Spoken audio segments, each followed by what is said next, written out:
je suis à votre disposition si vous avez des questions, en espérant que je pourrai y répondre. Merci pour le moment magique que vous nous avez offert. Alors s'il y a des questions, allez-y. Merci. Vous saviez aussi. En français c'est mieux. Bon, c'est mieux. Comme ça, tout le monde comprend. Donc, vous disiez que Forgeron, il a le pouvoir mythique. Donc, de quoi s'agit-il? Parce que est-ce que ça vient presque au même niveau au pouvoir des dieux? Alors, le forgeron, c'est celui qui maîtrise des matières qui sont difficilement maîtrisables, comme le... Enfin, surtout Corvée, est-ce qu'il avait Oui. le pouvoir de Dieu? Non, Corvée n'avait pas le pouvoir. Alors, dans les sociétés anciennes, parce qu'on n'en a pas la trace, donc il est question de Corvée donc il est question de ce combat avec le dragon dans l'Avesta, par exemple, mais c'est des textes très anciens qui sont éparpillés. On ne peut pas le savoir. Et c'est tout l'intérêt de la mythologie comparée. La mythologie iranienne est très proche de la mythologie indienne. C'est la même origine. On retrouve vraiment des figures similaires. Et là où il y a un vide, on arrive à combler ce vide avec d'autres structures, d'autres mythologies, pour remplacer. Là, j'en ai une dizaine qui se ressemblent tous. Donc on se dit c'est toujours la même structure. Et donc c'était des mythes qui voyageaient d'un pays à l'autre. Alors Corvée, ce qui est raconté dans le Shahnameh, c'est longtemps après. Il faut remonter au 6e siècle avant Jésus-Christ, peut-être pour avoir l'original. Donc le texte a été dispersé, après il a été repris sous des bribes qui ont été reconstituées. Vous savez peut-être par 4 zoroastriens qui ont pris des morceaux de tout ce qui restait, ça a été en prose, après ça a été mis en vers. Donc c'est vraiment des fragments qui sont éparpillés. Et en plus, il y a la mythologie, pardon, il y a l'idéologie royale qui est passée par là. Mais à l'origine, il est permis de considérer que le forgeron avait dans ces sociétés anciennes un pouvoir important, parce qu'il savait travailler le métal, ce qui n'était pas donné à tout le monde. Il savait maîtriser le fer, il savait donner une forme au métal. Et donc ça relève d'un pouvoir magique, ça relève d'un pouvoir qui est surhumain quelque part. Et ce qui est intéressant, c'est voir comment donc, ce statut, ce personnage a été déclassé suite à l'intervention, donc une déformation idéologique pour affirmer un certain pouvoir grâce au système des castes. Donc le forgeron, oui, dans les sociétés primitives, avait certainement un pouvoir qui était important. Il était prêtre, il était sorcier, il était le gardien des traditions, il était magicien, c'était celui qui savait transformer la matière. Et au fur et à mesure, avec le temps, il a perdu ce pouvoir. Après, ce qui est devenu, donc c'est venu au pouvoir, c'est ce qu'on appelle la royauté de droit divin. On connaît ça en France avec Louis XIV et autres. Donc le pouvoir qui vient d'en haut. Donc ce n'est plus le pouvoir de celui qui par ses mains arrive quelque chose, c'est l'idéologie qui intervient. Donc il était un petit peu alchimiste. Alors, ça c'est très bien de parler de ça parce qu'en fait, il y a 3 niveaux dans le travail des métaux. En premier, il y a le fondeur. Il y a le fondeur, c'est celui qui fond le minerai pour en sortir le fer. En un deuxième temps, c'est le forgeron qui donne la forme au fer. Et en troisième, donc le niveau au-dessus, on considère que c'est l'alchimiste. L'alchimiste, c'est le nec plus ultra, c'est le top donc du métier du fer. Mais alors après, ça rejoint un peu la légende, puisque vous savez qu'on dit que l'alchimiste, c'était celui qui parvenait à créer la pierre philosophale, et donc tout ce que touchait cette pierre philosophale se changeant en or. Mais effectivement, il y a une division, et on considère que l'alchimiste se situe à un niveau supérieur au forgeron. Donc c'est le degré ultime de cette connaissance du travail du fer, du métal. Monsieur.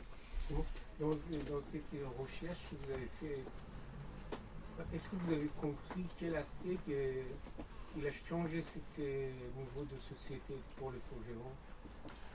Il y avait quelque chose que vous avez trouvé? Alors, qu'est-ce qui a changé au niveau social? Oui. Qu'est-ce qui a changé au niveau social? Comment ça s'est passé d'après une histoire, ou même dans le livre de Roi, il y a un changement énorme comme ça?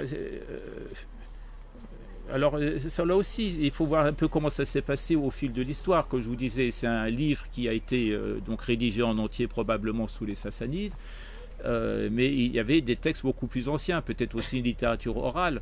ce qu'a fait le Shahnameh, ça n'était que fixer une idéologie. C'est tout. Après, vous remontez plusieurs siècles en arrière, jusqu'à l'Avesta bien avant, et les sociétés primitives. Donc, une fois que vous avez étudié des auteurs comme Mircea Eliade, donc ceux qui sont vraiment spécialisés dans les études de mythologie, les sociétés anciennes, vous voyez un peu l'évolution. La vie des peuples a été modifiée au fur et à mesure. C'est-à-dire qu'on dans les sociétés primitives, donc le forgeron a un véritable pouvoir. Après, c'était devenu les rois, et puis les prêtres étaient les garants du pouvoir du roi. Ils faisaient quoi, les prêtres? Ils écrivaient des textes, ils récitaient des prières, mais tout ça pour fixer, pour consolider le pouvoir royal.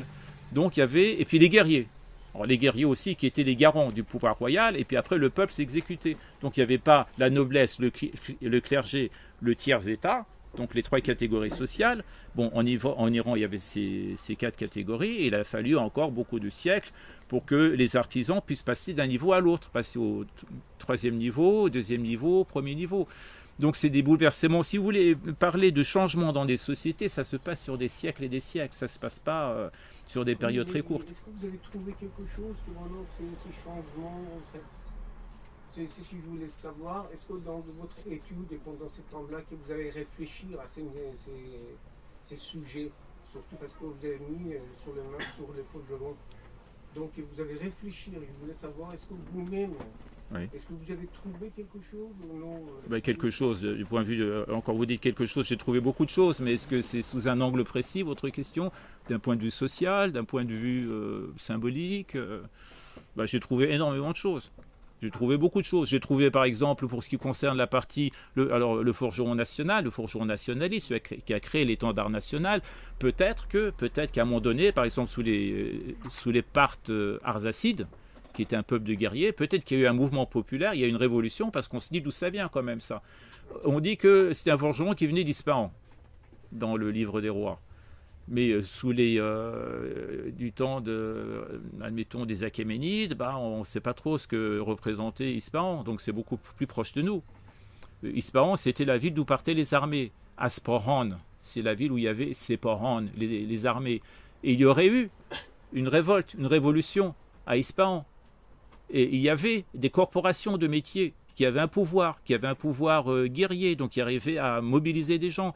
Et peut-être qu'il y a eu une sorte d'événement historique, contemporain des Sassanides ou tout sud de l'après-Sassanie. Il y a une révolution, et puis on a collé cet événement au livre des rois. C'est possible, c'est une des possibilités. Voilà. Les corporations de métiers, les corporations donc des artisans étaient très puissants à une certaine époque. Ils arrivaient à mobiliser des gens. C'est possible, c'est possible. Alors c'était pas le sujet de ma thèse, mais c'est des hypothèses qui existent. Regardez, au moment de la Révolution en Iran, le bazar était quand même très influent. Donc ils ont beaucoup contribué aussi. Donc il y avait aussi des corporations qui intervenaient là-dedans. Ouais. Les mystères de la transmission orale, la fabrication des mythes et la vie propre des mythes est tellement enchevêtrée avec l'histoire qui change. Il y a des corps de métier qui s'approprient les mythes, et pour Ispahan, j'ai vu des études, c'est Ispahan au moment où les corps de métier se sont développés dans cette ville que les artisans d'Ispahan se sont appropriés de mythes de Corvée. Oui, de Corvée, oui.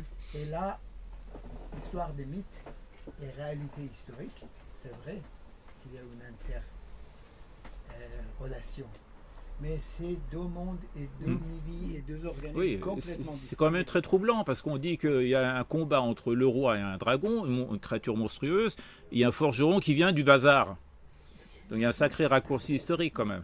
Donc je sais que dans cette région d'Espagne, autrefois, ils construisaient des armes. Oui, donc cette possibilité, c'est effectivement une hypothèse assez sérieuse qu'il existait des corporations de métiers qui avaient un pouvoir militaire aussi. Est-ce qu'il y a d'autres questions?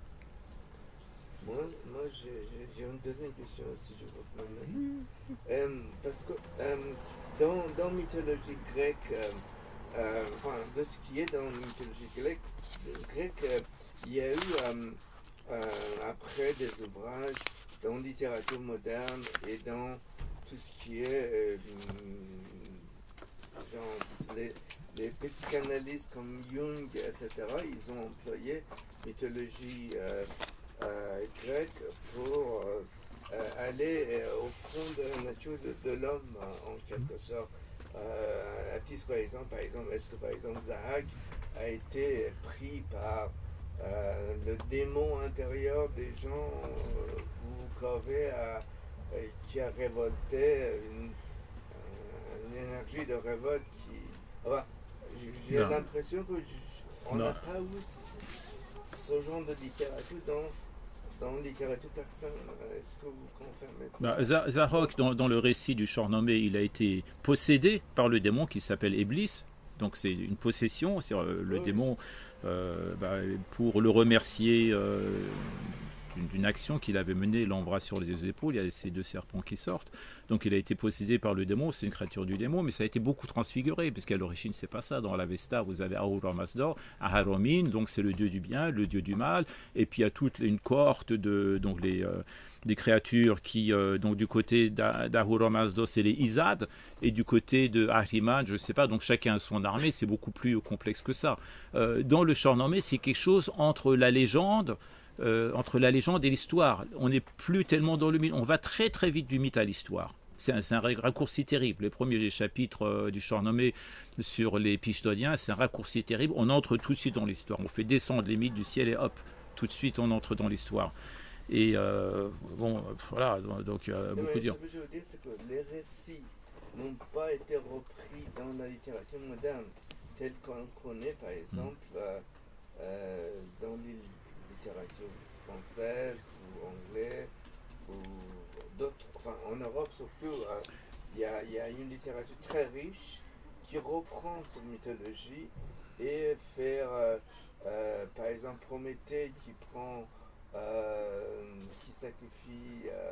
Vous voulez dire que Camus s'est inspiré, par exemple, pour la philosophie de l'absurde. Vous voulez, par exemple, Camus qui s'est inspiré du mythe de Sisyphe pour, pour la philosophie de l'absurde. Non, en Iran, ça n'a pas été repris. Ça n'a pas été repris parce que les Iraniens, alors je ne veux pas dire qu'ils sont conservateurs dans le bon sens du terme, c'est-à-dire qu'ils gardent les liens avec leur passé. Ça, c'est très important. Aujourd'hui encore, on fait vivre, alors ça, j'en ai pas parlé, j'en profite pour on continue à faire vivre le mythe de Covey à travers la musique, par exemple, avec Shahram Nozeli, qui a créé un magnifique concert sur ce thème-là, Covey Rangar, Zahak Faridoun. Et puis on s'en est inspiré aussi pour des publications. Il y avait une publication qui s'appelait Covey, qui était publiée à Berlin, avec des grands noms. Alors c'est un journal qui a été dirigé par Hassan Tarizadeh, et sur la couverture figurait Covey le forgeron, et donc qui porte l'étendard national. Et puis il y a des grandes figures littéraires, Mohamed Ali Jamalzadeh, par exemple, qui a participé, et puis des grandes figures de l'orientalisme, Henri Corbin, Arthur Christensen, qui ont travaillé pour cette revue. Et donc c'est un mythe qui a continué à vivre. En 1920, par exemple, il y a une république socialiste en Iran, au nord, dans la région du Guilan. Leur drapeau, c'est un étendard rouge sur lequel est écrit le nom Covey. Donc on a continué à faire vivre ces légendes. Et c'est ça qui est intéressant. C'est-à-dire que je disais tout à l'heure, il faut continuer à faire vivre cette poésie par ce qu'on fait ici, à notre tout petit niveau, les chants, les mises en scène, le théâtre, et puis la composition aussi d'autres poèmes. Et là, je pense à Aravan Solès, Mehdi Aravan Solès, qui est donc la fin du Shahnameh, Ochal et Shahnameh, inspiré aussi du Livre des Rois. Donc on continue à faire vivre ces mythes très anciens à travers de nouvelles créations. On les travestit pas, mais on les fait revivre à chaque fois avec des voix différentes. Alors, tant que je n'oublie pas, je voulais parler de quelque chose que j'ai oublié. Donc, est-ce que j'ai répondu à votre question? Oui. D'accord. Merci. Alors, je reviens à notre ami kurde. Il y a eu un événement qui est vraiment très révélateur de la puissance des symboles et qui concerne la prise d'une ville au nord de la Syrie qui s'appelle Afrin par les forces turques. C'était il y a 4 ou 5 mois. Et donc c'est habité par une majorité kurde. Cette ville s'appelle Afrin, c'est les forces turques qui s'en sont emparées. Et sur une des places principales de la ville se dressait une statue de Covey le forgeron. Et la première chose qu'ont fait ces troupes en entrant dans la ville, c'était de bombarder et d'abattre donc ces statues. C'est dire à quel point encore aujourd'hui, il y a une guerre des images, il y a une guerre des symboles, il y a une guerre des mythes. Les Turcs, donc leur souci, c'est faire revivre l'ancien empire ottoman, face auquel empire se dressait l'empire perse, et donc il faut effacer les symboles de la grandeur et de la puissance donc de ces entités historiques. Voilà. Donc ça c'est pour la partie kurde. Encore, c'est la particularité des mythes qu'on croit qu'ils sont anciens, mais ça existe. J'ai une histoire personnelle. J'ai un fils qui est né en Iran, j'étais ici. J'avais décidé qu'il s'appellera Kabe. J'avais dit à ma famille qu'il faut qu'il s'appelle Kabe.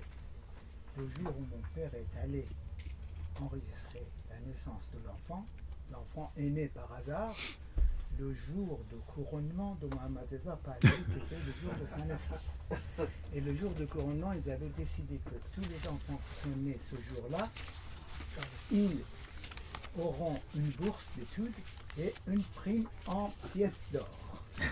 Alors, mon père est allé et l'officier d'état civil imposez-les. Je ne dis pas que c'était la politique du couronnement, mais un officier qui avait gêne. Quand mon père lui a dit que je veux l'appeler Kabe, il a dit mais qu'est-ce que c'est que cet nom de gauchiste que tu veux mettre sur le Oui, oui. Il est né le jour de naissance de Sa Majesté et il a enregistré et mon père a été effrayé, il a mis Mohammad Reza. Je ne suis pas content. J'ai gardé le nom de Kabe, Mohammad Reza. Mais ça veut dire que les mythes, ce sont des choses dangereuses. Ils appartiennent à l'ancien, Oui, et ils sont présents, ils sont vivants, on s'approprie, il revient, et ça, c'est vrai que le mouvement libérateur de Mashroutiyat, il a glorifié l'image de Kabe, le parti Toudé, il a glorifié l'image de Kabe, et encore ces jours-ci, contre le pouvoir iranien, j'entends beaucoup de réveil de Kabe et l'étendard de Kabe. Donc les mythes sont présents. Oui. Alors, il y a aussi quelque chose pour lequel, alors j'ai très peu d'informations, j'ai cherché un petit peu, peut-être que quelqu'un pourrait m'apporter un peu d'éléments, c'est à propos de Ahmad Chamblou, dont on ne peut pas mettre en doute ni son patriotisme, ni son honnêteté intellectuelle, qui avait traité Kabe de Shahaboun Bimour. Il avait dit que voilà, donc, alors j'ai pas de traces, j'ai pas de preuves de ça, j'ai fait des recherches, mais j'ai pas trouvé. Il considérait qu'il avait rempli le même rôle que Shahaboun Jafari en permettant donc la venue au pouvoir, le retour au pouvoir de Mohammad Reza Shah après le coup d'État de la CIA. Alors il a été très critiqué, il a été vraiment très attaqué, très violemment, mais en fait, dans la réalité, c'est ça. C'est-à-dire qu'il a contribué au retour d'un roi dont la légitimité ne tenait qu'à quelque chose qui tombe du ciel. Il y avait un livre qui était sorti il y a des années, Jawad Mizani. Pardon? Jawad Mizani. Qui a essayé de mettre sur expliquer que la côté social de Ferdowsi était très importante. Est-ce que vous êtes d'accord avec ça? C'est-à-dire dans son toute œuvre sur l'armée, il trouvait des choses qui faisaient aussi toujours, justement, il aidait, il essayait de mettre le côté social dans le champ. Moi, je suis d'accord à 100%, c'est-à-dire que l'œuvre de Ferdowsi, le livre, a une fonction essentielle dans la cohésion sociale. D'une part parce que c'est un phénomène aussi unique au monde, où une langue a été consolidée grâce à un seul livre.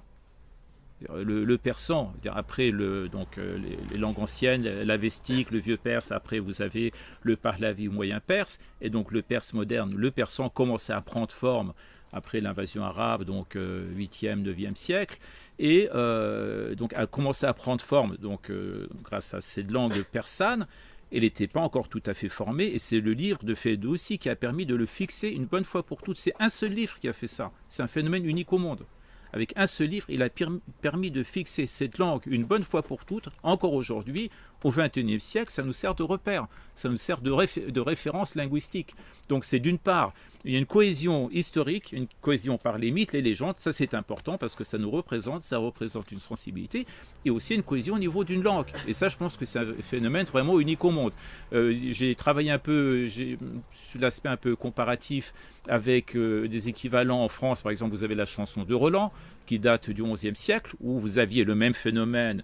Donc c'est comparable à la tragédie de Siorvache, par exemple, la chanson de Roland, où il y avait des troubadours qui chantaient ça dans les villes, qui voyageaient avec des instruments, donc qui chantaient les chants de la chanson de Roland, comme nous, les Nakol, qui donc récitaient ça un peu partout, mais ça s'est arrêté. Donc ça a continué encore à l'époque médiévale et ça s'est arrêté. Et aujourd'hui, un texte du Xe siècle français, un Français ne pourra pas le lire, ne pourra pas le comprendre. Donc je pense qu'il y a eu un travail qui consistait à garder vivant ces traditions. Aujourd'hui encore, nous, des Narol, nous en avons. Donc pendant tous ces siècles, donc ça a été maintenu grâce à ce texte unique qui est très peu connu en France, alors que c'est essentiel, c'est fondamental. En France, on connaît très peu Feldossi, on connaît peu les textes de Feldossi, mais c'est essentiel. Une deuxième question, si vous permettez. Feldossi dit quand مثلا بردم در این ساوسی ازم اون جاش میگه که به جای طلا نقره هم دادد کف شاه محمود سلطان نیاز نام در نامد سن در چهار. D'accord, je vais traduire en français. Donc ça c'est l'histoire d'une trahison de la part du sultan Mahmoud, une dynastie ghaznevide, une des premières dynasties iraniennes en Iran, qui avait promis, donc qui avait pris à son service Feldossi pour qu'il rédige le livre des rois, et il lui avait promis en échange de chaque vers une pièce d'or.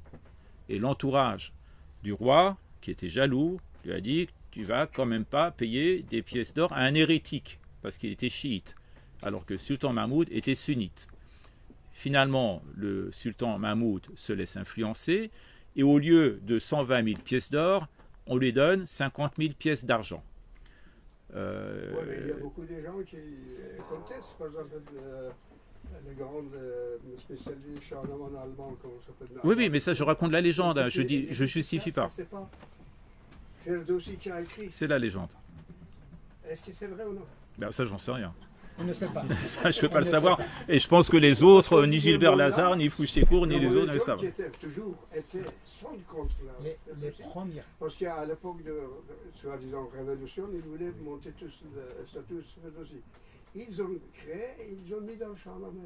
C'est possible. C'est une possibilité que ce poème ait été rajouté après. Bon, je finis quand même de l'expliquer pour les personnes qui étaient présentes, qui restent pas sur leur faim, pour nos amis français. Donc je termine juste d'expliquer ça, que Feldossi, donc il est très déçu, il s'est fait avoir, il s'en va, et ces 50 000 pièces d'argent, il va les claquer en un jour dans un bain public, c'est la légende. Et donc il va dépenser en bière, et puis il va donner en pourboire aux gens qui travaillent dans le bain. Et il écrit une satire violente et très virulente contre le roi, Sultan Mahmoud. Et donc il y a ce fameux vers « Kafishor Mahmoud et Volo Tabor, Nuhanda Noasto, Seandal Chor ». La paume du roi Mahmoud d'illustre naissance est un 9, le chiffre, hein, est un 9 dans un 9 et un 3 dans un 4. Alors, on peut penser que c'est quelque chose de mystérieux, c'est de la numérologie, pas du tout, c'est quelque chose de très simple. Vous faites le mouvement d'une main qui est fermée, donc quelqu'un d'avare, quelqu'un de pingre. Donc, il dit que la paume de ce roi est fermée. Donc, il est avare, mais en fait, quand il dit 9 dans un 9, vous regardez la forme. Quand vous avez une main fermée, vous avez un 9 qui se forme ici. Vous avez un autre 9 qui se forme ici, et vous avez 3 creux avec 4 aspérités. C'est un 9 dans un 9 et un 3 dans un 4. Alors, si ce n'est pas de Feldossi, en tout cas, c'est bien réussi. C'était pas mal trouvé. C'était un langage abjad, je ne sais pas comment ça s'appelle. Peut-être. C'était un langage qui montrait la saleté dans le café de Charlemagne. C'est pas ça que vous dites. Je sais pas. Je sais pas si c'était de la numérologie, mais Abjad, c'était une langage spéciale. la numérologie. C'est Kabbale, c'est ce qu'on Kabbale, appelle. oui. Voilà, moi je connaissais, j'ai oublié déjà. L'enfance qui montre que dans l'équipe de Cheikh Mahmoud à son alliance, il avait saleté, il a, excusez-moi, merde. Ça, ok. La dernière question, là, excusez-moi, le mot Tour, qui était l'office de Ferdowsi. Est-ce qu'il y a une relation avec Touran ou peut-être vice-versa? Touran vient de Tours. Alors, est-ce que c'était la poule avant l'œuf ou l'œuf avant la poule? Je serais incapable de vous le dire. La Tour, justement, sais pas. il a eu la partie de Tours. C'est cette Touran qui aujourd'hui nous dit, il fait aussi, il vient de Tours. Je sais pas. Ok, merci. Merci. Bien, merci pour votre écoute et puis donc je suis à vos dispositions pour certains s'ils ont besoin de. Vous avez une question? Il y avait une question là-bas. Pas de question, je voulais juste remarquer que je trouve formidable que l'épopée de Shahnameh, une épopée écrite, de se transmettre oralement parmi tous les analphabètes. Dans les villages, dans les tribus en Iran, partout, on trouve des gens qui déclament Shahnameh et ils ne savent pas l'écrire, mais ils disent des milliers de vers.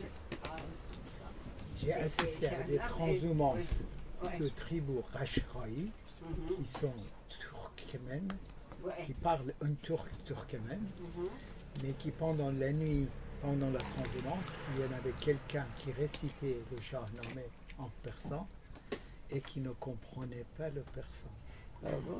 J'ai vécu ça, j'avais 17 ans, et ça c'est quelque chose de courant. Shahnameh, Ferdowsi lui-même il en était conscient. Voyez-vous les poèmes, on disait tout à l'heure, ça commence par ça. بنا کردم از نظم کاخی بلند که از باد و باران نیابد گزند عجم زنده کردم بدین پارسی که از بسی رنج بردم بدین سالسی. Je résume. J'ai construit une grande château énorme qui va jusqu'à ciel avec cette langue, avec la mise en vers. J'ai travaillé pendant 30 ans et j'ai revivifié la langue persane. Donc il en est conscient. Oui. Et vous dites c'est extraordinaire que l'ensemble... Oui. Et là-dessus j'ai une question. Vous avez dit dans votre livre qu'une grande partie c'est les récits de Dinkert et les récits qui à la fin des Sassanides a été réunis. Oui. À un moment donné vous dites le mot Iblis. Oui. Dans Dinkert, encore c'était Ahriman. Oui. C'est transformé en Iblis. Ça, c'est encore la... Moi, je crois que les 200-300 ans d'Iblis, c'est un mot d'origine arabe. Oui, oui. Donc, Ahriman, il prend de la forme de Iblis. Oui, et oui. on sait le traumatisme de Ferdowsi pour la fin de Yazdegerd. Absolument, oui. Ça, et puis Zarok vient de Baouri, qui est Babylone, donc qui vient du pays des Arabes. D'accord. Alors tout cela, ça montre encore dans la tradition orale, vous avez le va-et-vient de récit et de l'histoire.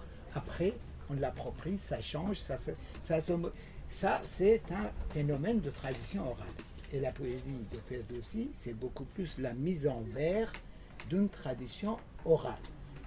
Je préfère ça à dire que c'est la poésie transcrite en écrit, non, en prose, non. C'est la mise en vers de la tradition orale. Et mise en vers, c'était le meilleur moyen de garder la mémoire. Oui, la mémoire, oui. Mise en vers, c'était comme les disques durs d'aujourd'hui. Ça permettait la transmission et de garder. Alors c'est intéressant ce que vous disiez à propos des tribus Kashkai qui récitaient sans savoir, sans comprendre la poésie. Et c'est vraiment la fonction essentielle de la poésie, c'est la musique. Et c'est pourquoi je disais tout au début de notre réunion qu'il est essentiel de réciter, de déclamer, de faire vivre la poésie parce que c'est la musique qui permet de faire vivre. Une poésie qui n'est pas récitée, c'est une poésie qui est destinée à mourir, qui est destinée à ne pas perdurer. Ça ne se passe pas dans les livres, ça ne se passe pas dans les écrits, ça se passe à l'oral. Un peuple qui oralise, qui récite, qui chante, qui déclame, permet à une poésie de vivre. On voit en France ce qui s'est passé. Donc je disais qu'il y avait une tradition au Moyen-Âge où il y avait des troubadours. Il y avait encore peut-être, il y a 1 ou 2 siècles, donc des personnes qui récitaient des poèmes par cœur. Aujourd'hui, il n'y en a plus. Aujourd'hui en France, je veux dire les choses très crûment, un peu à l'arrache, la poésie c'est un genre qui est moribond. Et ce qu'on produit ne contient plus de musique. On produit des choses qui sont publiées par de grands éditeurs qui sont de la prose, qui ne sont pas de la poésie, parce qu'on a perdu le sens musical. Sans musique, pas de poésie. Et il ne s'agit pas de rime, il s'agit de rythme et de musique. Vous avez des poètes contemporains, Achavan Soales, entre autres, et puis Foulour, qui n'écrivent pas dans un style rimé, mais leur écriture est éminemment poétique et musicale. Et sans musique, il n'y a pas de poésie. En France, à force de ne pas pratiquer, à force de ne pas s'exercer, de faire vivre cette musicalité des mots, aujourd'hui, vous avez des textes qui sont publiés par des grands éditeurs qui ne sont pas de la poésie, qui sont de la prose. On a oublié ce genre. On ne récite plus, on ne fait plus vivre. Ces textes ne sont pas mis à l'épreuve de la musique. Et une épreuve de la musique, il faut que ce soit musical. Si ce n'est pas musical, la musique, c'est le cœur nucléaire de la poésie. Si ce n'est pas musical, ce n'est pas de la poésie. Aujourd'hui, en France, on produit des choses, des centaines de livres, qui sont présentés comme de la poésie, qui ne sont pas de la poésie. Parce que dénués de musique. Merci de cette soirée.